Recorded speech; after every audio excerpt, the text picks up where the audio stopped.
దేవుని బతిమాలుకొని ఎడల హల్లెలూయా ఏం చేయాలి? మొట్టమొదట దేవుణ్ణి వెతకాలి. ఆమేన్ చెప్పండి. దేవుణ్ణి ఏం చేయాలి? వెతకాలి. దేవుడు ఎక్కడున్నారు చెప్పాలి. దేవుడు ఎక్కడున్నారు? దేవుడు ఎక్కడున్నారు అని అంటే, ఎక్కడైతే ఇద్దరు ముగ్గురు కూడి నా నామమున ప్రార్థన చేస్తారో అక్కడ ఉన్నారు. ఆమేన్ చెప్పండి. ప్రార్థన చేసినప్పుడు దేవుణ్ణి వెతకాలి. హల్లెలూయా. ఎక్కడ ఇద్దరు ముగ్గురు కూడుతున్నారు అని అంటే, వారు ప్రార్థన చేసేవారు అవ్వాలి, వారు పరిశుద్ధాత్మ శక్తిని పొందుకున్నవారు అవ్వాలి, వారు దేవునితో సహవాసం చేసేవారు అవ్వాలి. హల్లెలూయా, హల్లెలూయా. కాబట్టి దేవుని నామములో ప్రార్థన చేసేవారు, దేవుని నామంలో వాక్యాలు చదివేవారు ఉన్నప్పుడు దేవుడు నీకు కనిపించును గాక. హల్లెలూయా. లోక సంబంధమైన మనుషులు, లోక సంబంధమైన ఆలోచనలు కలిగిన వారు ఉంటే దెయ్యం కనపడుతుంది తప్ప దేవుడు కనపడదు. హల్లెలూయా. కాబట్టి మనం నేర్చుకోవాల్సింది ఏమిటి చెప్పాలి? నేర్చుకోవాల్సింది దేవుణ్ణి వెతకాలి. దావీదు భక్తుడు అంటున్నాడు, అయ్యా ఉదయమున నేను నిన్ను వెతుకుతున్నాను, సాయంత్రం కూడా నేను నీకు మొరపెట్టి వెతుకుతున్నాను. ఉదయమున వెతకడం ఆపలేదు, సాయంత్రం వెతకడం కూడా నిన్ను ఆపలా. హల్లెలూయా. అందుకని దావీదు గారు గొర్రెల దొడ్డులో నుంచి ఎక్కడికి వెళ్ళిపోయాడు? మహారాజుగా మారిపోయాడు. దగ్గరగా చప్పలు కొట్టి దేవుని నామమును మహిమపడదాం. హల్లెలూయా. కష్టం ఎందుకు వస్తుందో, శ్రమ ఎందుకు వస్తుందని అంటే దేవుణ్ణి వెతకాలని మనం. ఆమేన్ చెప్పండి. దేవుణ్ణి ఏం చేయాలి? వెతకాలి. చూడండి కీర్తన గ్రంథం 63వ అధ్యాయం 1వ వచనం. ఆయన పరిశుద్ధాలయములో వెతుకుతున్నారు. ఎప్పుడు వెతుకుతున్నారు అని అంటే వేకువనే. హల్లెలూయా. మనం వేకువని ఏం వెతుకుతాం? Cell phone వెతుకుతాం. వేకువని ఏం వెతుకుతాం? ఏ మెసేజ్ వచ్చిందని చూస్తాం. వేకువని ఏం వెతుకుతాం? పక్కింటి వాళ్ళు లేచారా లేదా అని చూస్తాం. అవునా కాదా?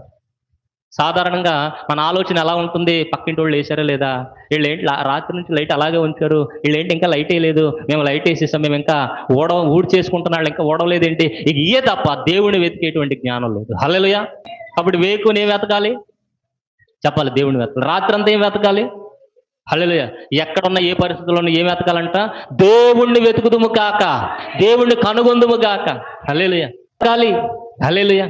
ఏదేదో వెతుకుతామో, ఏదో దొంగతనానికి వెళ్తేనంట తేలేదో కుట్టిందంట, గమ్మును మాట్లాడకుండా సైలెంట్గా వచ్చేసామంట. హల్లెలూయా. కాబట్టి దావీదు ఎవరిని వెతికాడు? కష్టాలలో ఎవరిని వెతికాడమ్మా చెప్పాలి? మనం ఎవరిని వెతుకుతున్నాం? ఎవరున్న తోడుంటే బాను చెప్పండి అమ్మా.